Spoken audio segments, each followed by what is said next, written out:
Help support the show by joining the Patreon or becoming a YouTube member. Also, hit that like button and subscribe if you want more Browns-focused content. We are getting closer and closer to knowing the full picture of the Browns coaching staff going into free agency and the draft. And we're also getting closer and closer to the start of a new league year.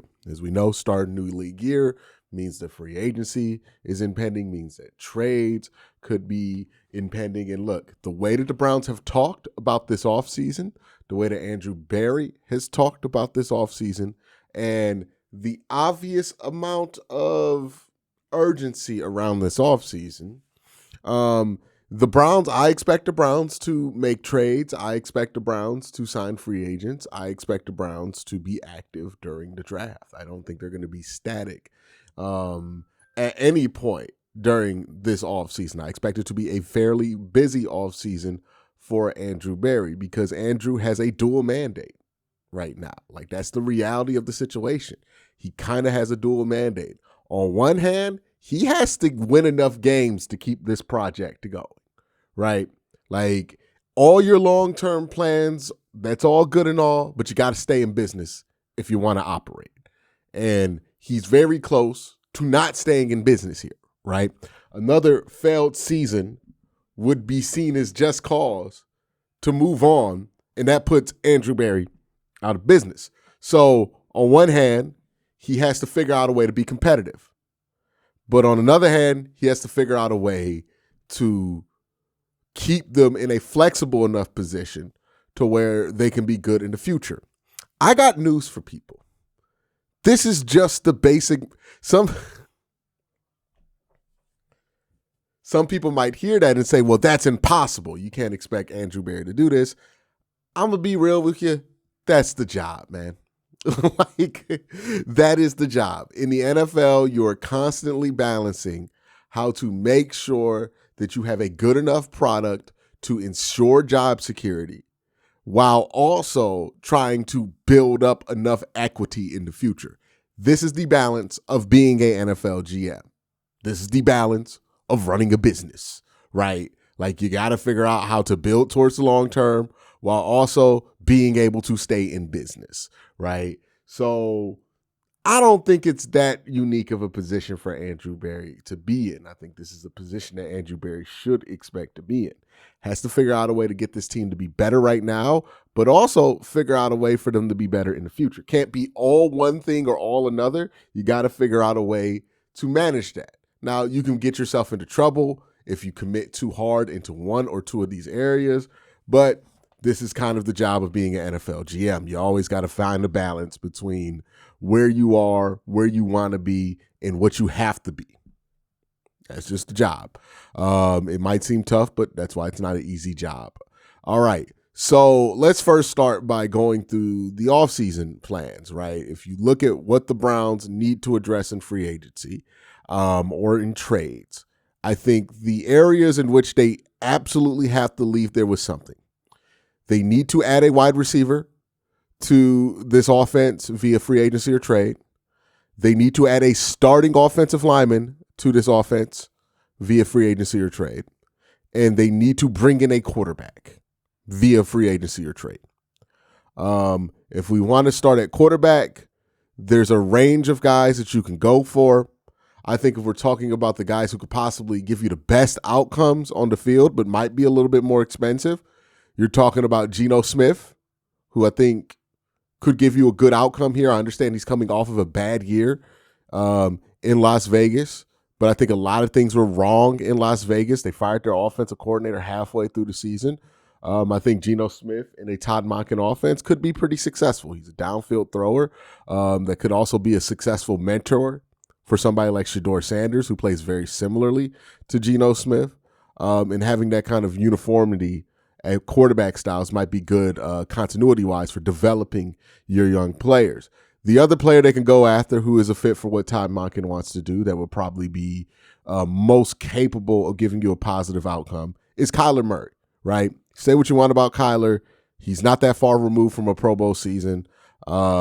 He's a former number 1 overall pick, immensely talented. The big question is, has the injuries cooked him physically? If he's not cooked physically, then that's a starting NFL quarterback there, and he's probably better. He's not even probably. He's better than most guys who the Browns have started in the last 25 years. So that's probably your 2 best options if we're being realistic, right? Geno Smith and Kyler Murray. I don't know if Kyler would be in the Browns' price range. He does feel like an expensive move for the Cleveland Browns. Geno Smith is probably more likely because he's likely to get cut from the Raiders and then be on a cheap deal the next year, maybe like $8 million or something like that, a standard backup deal. If you want to look at kind of mid-tier options, that's when you talk about Justin Fields or trading for Anthony Richardson. Obviously, both those guys come with more flaws than a Carfax can fill, right? You're not going to have to search hard for a complaint about Anthony Richardson, whether he tapped out on the field or, he's not mature or he's not good at football. All of these things are true, but you're not luxury shopping at this point. You're in the clearance rack at Marshall's, and you just trying to find you a shirt that fits, son. And Anthony Richardson might be a shirt that fit. Justin Fields might be a shirt that fits. I'm not looking for my favorite shirt in the clearance rack at Marshall's or at TJ Maxx. I'm just looking for something that'll get the fucking job done, right? So I get it. People have their complaints. Oh, Quincy, why do you like Anthony Richardson? I don't like Anthony Richardson. Quincy, why do you like Justin Fields? I don't like Justin Fields. But we need a shirt that fits. And Anthony Richardson is enough to compete with Shedeur Sanders to where if Shedeur can beat him out, then you feel good about Shedeur being the starter. And the same is true with Justin Fields, right? If Shedeur can beat out Justin Fields, then he's improved enough. You feel better about where he's at the quarterback position. If Shedeur cannot beat these guys out, then okay, you'll just throw out Anthony Richardson. You can throw out Justin Fields. These are the litmus test guys, right? You'll throw these guys out there and you'll say to yourself, I hope that the young fella on the team beats him out. But if he doesn't, then we have some upside here with a 26-year-old Justin Fields and a 26-year-old Anthony Richardson. And then there's probably like, hey, push come to shove, this is probably as low as we can go as far as free agent quarterbacks. It's probably Marcus Mariota, right? Marcus Mariota does fit what Todd Monken wants to do. He's an athletic guy. He can move around. Throw off schedule a little bit. He could do some of the Todd Monken stuff. That's what Marcus Mariota can do. It's not an exciting option. You would hope that one of your rookies from last year could beat out Marcus Mariota in camp, so you don't have to start Marcus Mariota a ton. But at the end of the day, Marcus Mariota is a professional quarterback that fits your system. And again, we're not looking for our favorite shirt. We're not looking for our favorite pair of shoes here. We're just looking for something that fits, right? Marcus Mariota, it's like, you got to go get a shirt from Walmart. You know what I mean? Like, again, it's not going to be your favorite. You just got to get something for whatever the need is. It's temporary. Just buy you a shirt, son. $5 at Walmart or $10, whatever it is now, because of all that inflation, right? So that's what you got to do with Marcus Mariota. Don't want to do it. Nobody wants to buy the shirt at Walmart, but people buy the shirt at Walmart for reasons because it's the shirt that they can get. Okay. Marcus Mariota is the Walmart shirt you can get. So if we're looking at the tiers, Geno Smith, Kyler Murray, not really like amazing options there at quarterback, but these are guys who have been successful on good teams before. Guys who you feel like could have success, and it wouldn't be a shocking thing if they were successful. So those are probably your best options there. Your options under that, right? If we're just saying, hey, we got to go to the back and see what's on sale at Marshall's. We're talking about Anthony Richardson. We're talking about Justin Fields. Spare me. I know that there's a lot wrong with both of those guys, but hey, we aren't really in a position to be shopping for luxury, right? At this point, we got Deshaun Watson, Shedeur Sanders, a QB room that doesn't have a single body in it that's had over a 40% success rate in the last 2 years. We are pathetic at quarterback right now, and we got to hope to get better, whether that's improvement from one of the young guys or competition from the outside. But can't just sit on our hands and do nothing, right? So Anthony Richardson and Justin Fields, would be better than doing nothing. And then Marcus Mariota, hey, man, at least you got somebody. You know, it's much better than nothing, but it's not even close to the best option available. But I would much rather get Marcus Mariota than not do anything at the quarterback position. So there is that, you know what I mean? And then I think with the offensive line, you got to get a starter at guard, tackle, or center. You want to go after Rasheed Walker? He's probably the worst offensive lineman of the guys I'm going to mention available, but he plays the most valuable position. You structure that how you will. If you're willing to overpay for a tackle who's not that good, just because he plays tackle, Rasheed Walker's your guy. It probably costs you $23 million, but he does play tackle. He does play left tackle, and that would take that off of your concern. And he is young enough to where he can get better. That being said, he's a left tackle that's available, and Green Bay don't want him. That's kind of a red flag there. Elijah Vera Tucker, who has injury history, but when he plays, he's really good. And then at center, Tyler Linderbaum, who's coming off the worst year of his career. It might be super expensive, but he is available and familiar with the Todd Monken system. Got to get a starter there. If you get one of those three, you're in a good spot. I think you make a trade for a wide receiver. I wouldn't mind going after Marvin Mims. I'm going to keep throwing that one out there. I like Marvin Mims a lot. I don't think he's being used properly in Denver. I think he's a natural playmaker. I think, somebody uses him as an X receiver. I think he could be successful, but I'll just keep throwing that agenda out there. And then also get you a veteran wide receiver with a name or something that's going to get these young guys to kind of respect them, right? A Keenan Allen or something along those lines. You accomplish that in free agency. I think you set yourself up in a position in the draft where you're only really focused on getting a guard, tackle, and center, a linebacker, a free safety, and a wide receiver. Now, with all that considered, we got to get into the mock draft simulator. But first, I got to thank my sponsor, Sleeper. Talk to you guys real quick about Sleeper, the app for daily fantasy, regular fantasy. And now, if you look at the pick section on the Sleeper app and go to the team section, you have predictions that you can now use on the Sleeper app. You can choose winners of games. So let's say you're a Cavs fan, the Cavs play the Wizards or something like that, and you think the Cavs are going to beat the Wizards. You can pick the Cavs to beat the Wizards in that kind of scenario. For me personally, I went with the Cavs getting the championship this year. And of course, I had to throw in the same for the Cleveland Browns winning the next Super Bowl. So if you want to join in the fun on that, make sure you join the Sleeper app. If you also want to use the Sleeper app for all the other things I mentioned, make sure you use the promo code Worst Take. Get a 100% match on up to $100 when you use the promo code Worst Take. Make sure you join the Sleeper app. All right, so let's have some fun and get to this mock draft simulator. Now, we're going to do 7 rounds here as usual. And as usual, again, these aren't predictions. I'm just taking these boards for what they are and, walking through and talking through the logic of drafting certain players at certain spots. This isn't an end-all, be-all. I'm not trying to say that the Browns must do what I'm going to do. If you have something different in mind or a player that you like that you would like me to select, remember, it's really not that fucking deep. It's a fake mock draft on the internet. So please spare me the temper tantrums in the comment section if you can. All right, let's do this. 7-round mock draft, Cleveland Browns. We're going to stick to 6. We're not going to trade up. Spencer Fandle, Dalen Tyson. All right, so we're getting some trade offers here. For me personally, I don't think the Browns should move away from pick 13.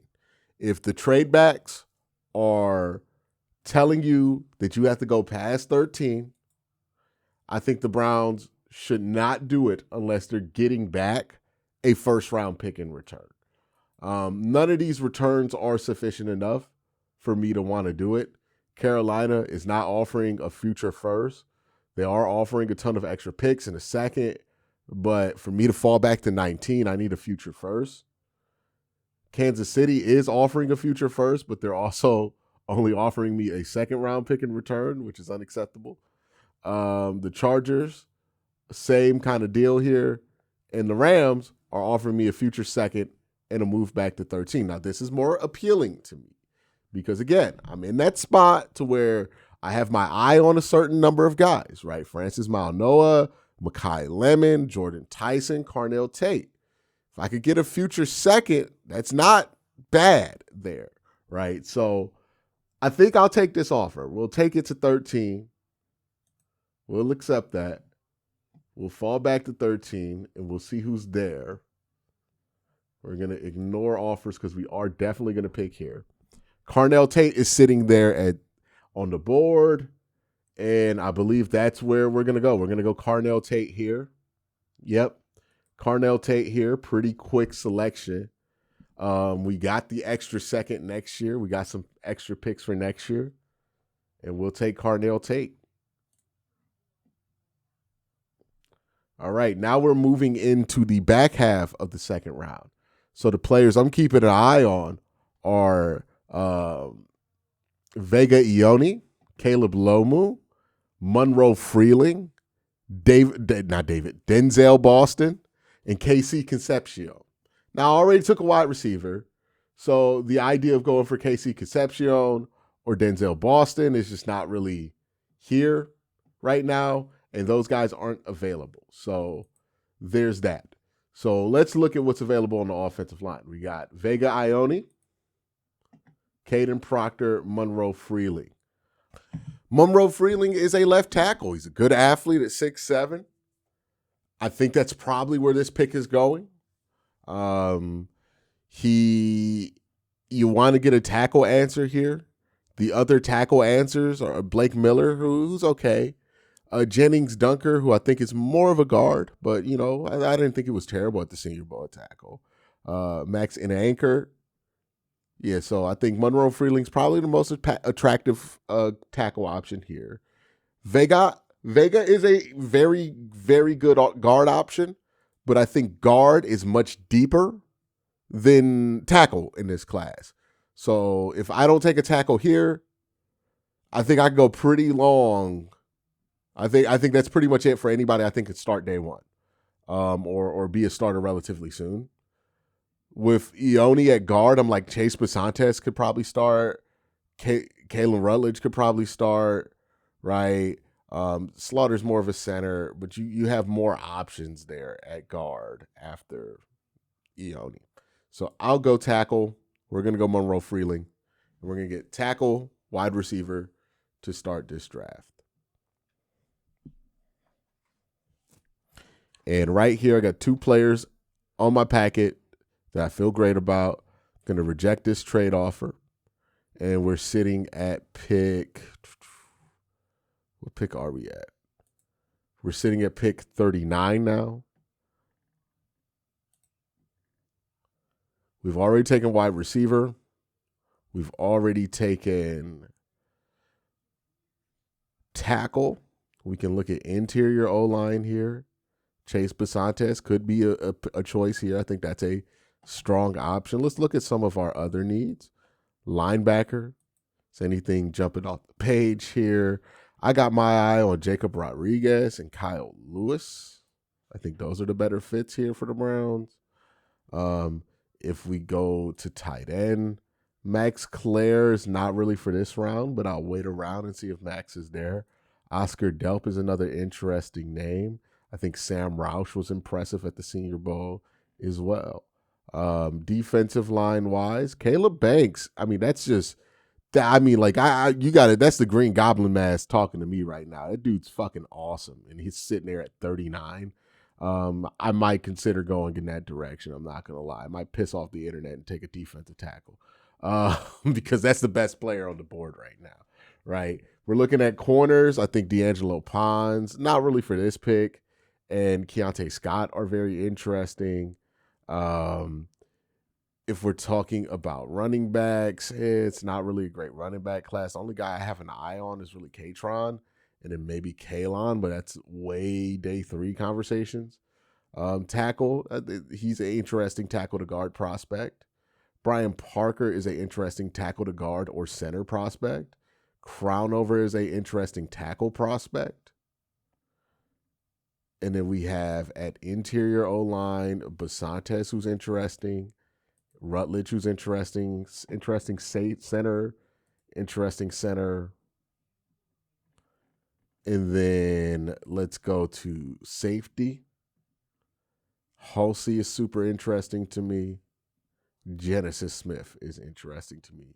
Bud Clark, interesting to me as a corner, a slot corner, and a safety. And then we do need a punter because I'm not planning on bringing back. We'll get Eckley. I guess that's the best punter in this class, but we'll save that for a late round conversation. Not really looking at quarterback. Trinidad Chambliss probably not going to be in this class. He would be the only quarterback that would intrigue me at this range. After him, I'm just not feeling any of these quarterbacks, man. Like Garrett Nussmeier, I'm not a big fan of. Carson Beck's arm looks cooked. Cole Payton's a fun athlete, but leaves a lot to be desired arm talent-wise. Cade Klubnik, similar kind of deal. Drew Aller, just too reckless with the football. Taylor Green reminds me too much of Kellen Mond. Jalen Daniels is an interesting flyer to take, but it's more of a UDFA thing than a actual draft pick there, in my opinion. All right, TJ Parker is here too. He's a fun edge prospect as well. Got guard, got tackle. My next selection is at 70. I feel good about my ability to answer guard there. So I feel like I'm not in a rush to take another offensive lineman. Linebacker, I think it's a little early for linebacker. Safety, I think it's a little early for safety. We already took wide receiver. So I do think there is some flexibility I can have here with this pick, right? So Chris Bell, Halsey, Braswell, if some of the guys that are available right now weren't available, I think the pick might be Halsey. The free safety out of LSU. But I don't know if I could look Caleb Banks in the face and just turn that down. That's a tremendous defensive tackle prospect. You're going to be able to replace Malik Collins in a year, have him, Mike Hall, and Mason Graham rushing in your interior with Myles Garrett and Alex Wright and just strengthening what is the strength of this defense already. I think that's a bit too appealing for me to turn down. I understand the draft for need guys are going to be upset at me for this, but look at the talent, man. You can't turn it down. You got to take him there. Great fit for this defense, too. He's a downhill attack guy. He was great at the Senior Bowl. All right, so that's our second round guy. We got Carnell, Tate, Monroe Freeling, Caleb Banks. We're going to be sitting here at 70, so we're going to be looking at guard and tackle more than likely. We're going to stick and pick here because we got enough guys available. I'm feeling Rutledge here at 70. That's who I'm feeling at 70. Basantes is gone. Anybody interesting on wide receiver? Hurst is here. Slaughter is there. When's my next pick again? So I pick again at 107. I feel good. Heck and Slaughter probably might not make it to 107. If they do, I'm sprinting and taking them. I doubt that Brian Parker is going to be there at 7. Yeah, he's probably going to be gone too. So it depends on who you sign in free agency, right? If you sign Elijah Vera Tucker, the guard, or you sign Tyler Linderbaum, or you sign Rasheed Walker, it changes your math. Let's say we pick between Linderbaum and Tucker and you get Linderbaum, then your math is going to lean you towards Kalen Rutledge because he's going to be a guard. If you don't get Linderbaum and you go after Tucker, then your math's going to take you towards a Jake Slaughter or Sam Heck here, who are center prospects. You could go a little bit off the cuff here and get you a linebacker here, but none of the linebackers I would want in this spot are there. Both the Pitt linebacker, Kyle Lewis, and Jacob Rodriguez are gone. So probably out at linebacker there. If we're looking at safety, Halsey is there. Halsey is there at 70. So it's either Hulsey, but man, if I don't take a guard here, how long am I waiting for another one? Yeah, I'm like hoping that Crownover is there at 107. This is a real gamble.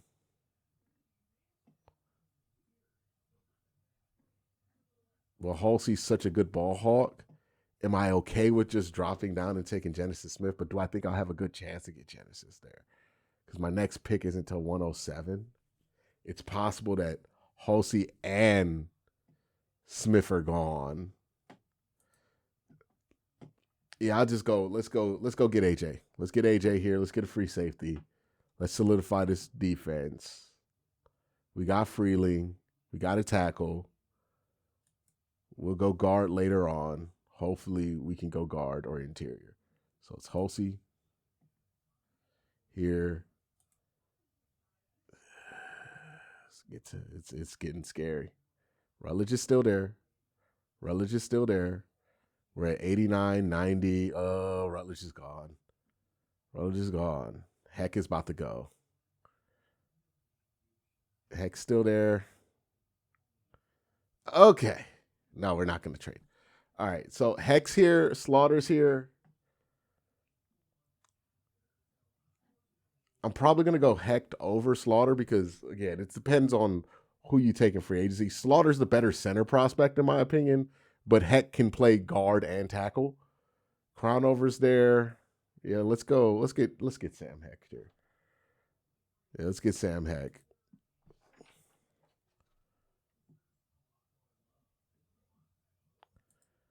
So we got Carnell, Tate, Monroe Freeling, Caleb Banks, AJ, and Sam Heck. We're sitting at 139 now, where we're waiting on pick 139. I would love to get Bud Clark. I would absolutely love to get Bud Clark here. All right, so we're at 139. Let's see who's available. No Bud Clark. That's unfortunate. I wonder if my guy from NC State is here. He's gone too. So it's probably it for the secondary.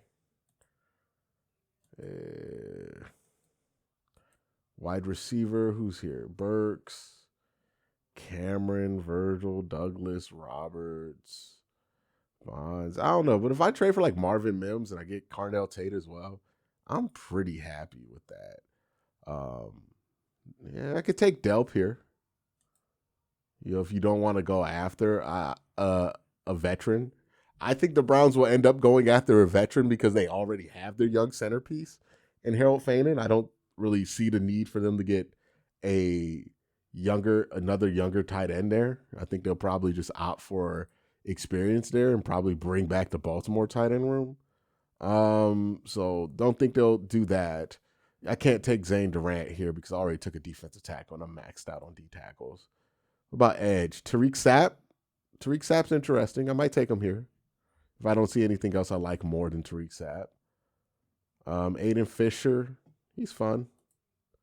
Interior line. Pat Coogan. Wide receivers. Nah. Quarterbacks. I'm good. Sam Roush is there. Sam Roush is an option too. Cardio Davis. Edge.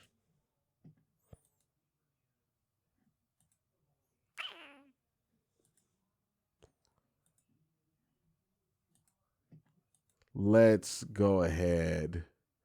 They really want me to take a corner on this one.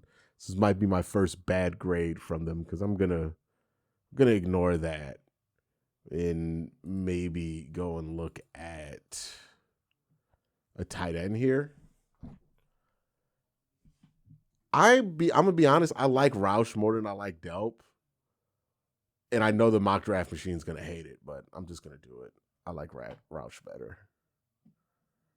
All right, Wisniewski gone.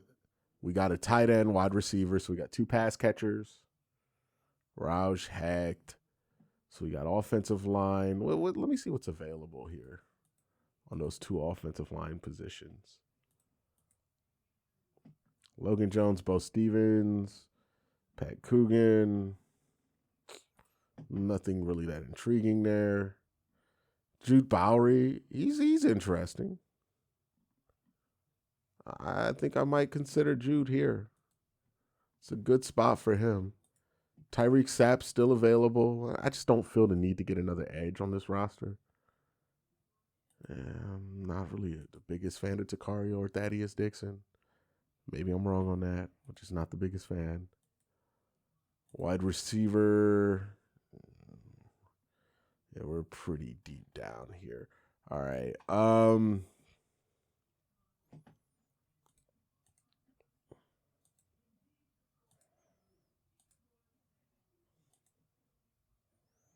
You get Kalon Black, but I think that's another one of those like edge where it's like, do we really need another one? Let's take Jude Bowery here. All right, how many more picks do I have? I have 147, 205, and 248. Okay, so 3 more picks. Now we're just going to have a little fun here. Stribling. Where is, yeah. These guys are fun. Twitchy. Where's the guy from Iowa? You got my guy from Iowa on the board yet? Holy shit. He's deep down here. He's either been drafted or he's not on this board. There's no way he's this deep down.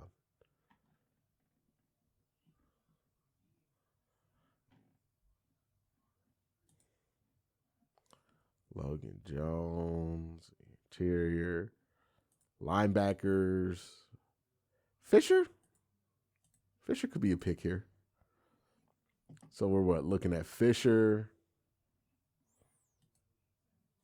Delp is still sitting there. I was not the only one who did not want Oscar Delp in this mock. Kalen Black. Yeah, let's get another linebacker. Let's get Fisher.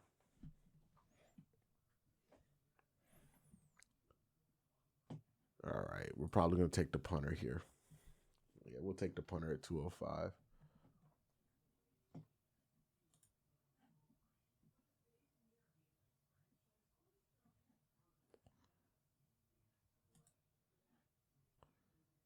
Only because there's one. We'll take the punter. So the reason I want to take the punter at 205, it might be a little early for him. You're the only team. You don't know if you're the only team that wants a punter, but there's only one draftable punter in this class. So, 6th round isn't the worst place to take him in the world, right? Don't get cute with it. If he's there, it's pick 205. Who cares? Go ahead and get your punter. Hopefully he works out. And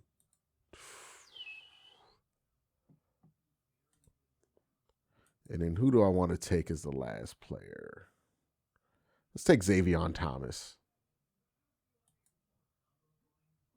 Yeah, let's take Xavion Thomas with our last pick. Let me double check, make sure. So we got 1 wide receiver, 1, 2, 3 offensive linemen. Pretty happy with that. Caleb Banks was our bonus pick because I'm not going to turn that down. We also got an extra second next year, like a bunch of extra picks for moving back to 13. We got AJ, Sam Heck, Sam Roush, Jude Bowery, Aiden Fisher. Yeah, I think we could take another wide receiver here. Let's get Xavion. He's fun as hell, super twitchy. See if he can run underneath and make something happen for him. And then that will be the draft for the Cleveland Browns here.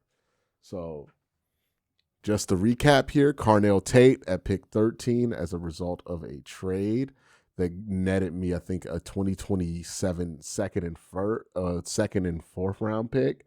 I got to get Carnell Tate, stay within my range. That was the one trade that was worthwhile making. I think if you're the Browns, you want to stay within 6 to 13.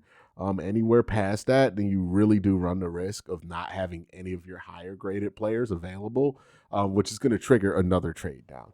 So then at 24, Monroe Freeling, I think he's a starting caliber. He can be a starting caliber tackle. Good athlete out of Georgia. Does play left tackle, so you don't have to worry about flipping him. Caleb Banks is a value add there. No, you don't have a need at defensive tackle, but this is a guy who I think should go in the first half of the first round. If he's sitting there at 39, you can't turn value like that away. And I think he could turn into the type of impact player to where you're laughing at the ideal of not taking that dude at 39 a couple years from now, simply because you didn't have a ton of value there at defensive tackle for him. I think, 3-tech's becoming a premium position. You want 3 or 4 guys you can keep rotating in to keep fresh and to keep offensive lines on their toes. I think that's a great way to go there if he's available. AJ Holsey, hope I'm pronouncing his name right. Free safety out of LSU. You need a ball hawk on this team. Probably going to let, Ronnie Hickman. We'll see what Ronnie Hickman's number is in free agency. But, see no reason not to go after him. Sam Heck can be your center. He can also play guard. Sam Roush is a fun tight end. I think he can block and he can catch. Jude Bowery, another guy who can potentially be a swing tackle for you. Aiden Fisher, a special teamer and a backup linebacker. You get yourself a punter, and then Xavion Thomas can be a fun gadget guy that you throw in there and see what happens with. But that's the mock draft for this scenario. Let me know what you think in the comment section down below. And if you have your mock draft ideas, let me know in the comment sections down there. Again, these are exercises. These aren't serious predictions on what the Browns are going to do. We're just working through the mock draft and trying to, create the best team possible for the Cleveland Browns. If your opinion differs on some of these prospects, then put your arguments for those prospects down below, but try not to get too upset down there in the comment section. Y'all have a great day. Have an even better night. Peace.